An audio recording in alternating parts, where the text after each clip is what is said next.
Kuartal kedua pertumbuhan negara dikatakan naik 7%. Sahabat tahu kan, masyarakat kita sangat limit sekali pengetahuannya. Memang selama 20 tahun ini cara memimpin negaranya seakan tidak meminteri rakyat tetapi malah membodohi rakyatnya. Jadi data 7% ini salah? Ya enggak, bukan salah. Data itu benar 100%. Tetapi pemahaman masyarakat yang awam, terutama pengagum pejabat-pejabat saat ini, salah memahami arti naik 7% itu yang memang digiring ke arah tidak paham. Demikian juga oposisi. Itulah mengapa New Mind tidak impress dengan oposisi, tidak mau gabung dengan oposisi, karena memang aneh dan gak paham bernegara semua. Semuanya politikus, bukan negarawan. Sisanya barisan pasukan yang dikatakan penjual agama yang kalah dengan mereka yang pakai kampanye kebinekaan yang didukung dengan cuan yang besar. Begitu angka 7% kuartal kedua naik, oposisi bengong. Gak ngerti atau malah nuduh data tersebut hoax. Sementara pengagum pejabat mengatakan tuh naik kan, hebat kan pejabatnya. Sementara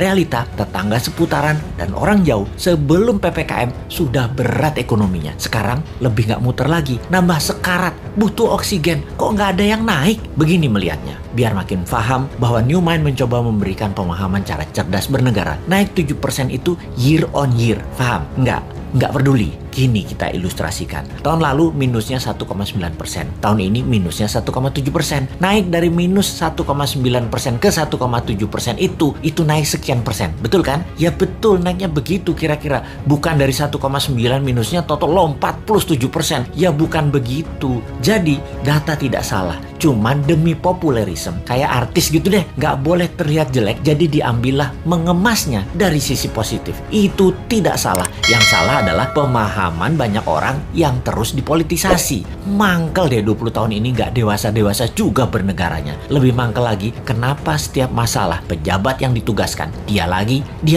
Ini menunjukkan apa? Tidak ada yang mampu, atau dia tidak paham mengelola, atau manajerialnya lemah, atau dia memiliki gaya kepemimpinan yang lain, yaitu gaya kepemimpinan yang menugaskan anak buah, dan kalau anak buah salah, anak buahnya yang disalahin karena ketidakmampuan tersebut. Posisinya kayak menang, kayak raja. Kalau kayak gini ini bukan leader yang baik. Kalau di perusahaan ya, seorang direktur memanggil 5 manajer di bawahnya dan menugaskan masing-masing departemen harus untung, harus membuat profit. Bayangin, buat profit itu kalau di perusahaan. Kalau menteri mah nggak buat profit, hanya menyelesaikan masalah non cash. Harusnya gampang ya. Lalu manajer tadi tidak ada yang menghasilkan profit. Direksi tadi marah-marah. Kenapa? Target tidak tercapai. Manajer balik lagi kerja, nambah runyam, bukan nggak profit malah rugi. Direksinya nambah marah-marah. Ketika laporan ke pemegang saham, direksi mengungkapkan kinerja manajernya. Entah bagaimana, mungkin karena shareholdernya bukan orang pintar juga, mereka banyak yang setuju memang manajernya yang nggak bisa kerja, setuju dengan direksi. Di sisi shareholder, ada shareholder yang minoritas yang mengatakan bukan, itu direkturnya yang tidak bisa mengajarkan manajernya, tidak directed leader,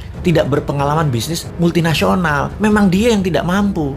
Malah ribut sesama pemegang saham dan berusaha membeli saham milik minoritas dengan harga murah. Lalu diusahakan yang beli adalah investor asing, dan yang minat adalah investor dari Tiongkok yang memang mitra dagang perusahaan tadi. Sudahlah, itu hanya ilustrasi, capek kita balik ke pokok awal tadi. Lalu sektor mana yang naik? Sektor yang dipegang oligarki, yang memang hanya 3% mereka itu, tapi mengendalikan 70% ekonomi. Wis, ngerti ya ilustrasinya ya? Sudah, sana berantem lagi. New Mind mah nonton aja, abis kita dianggap wong bodoh, padahal bodoh beneran.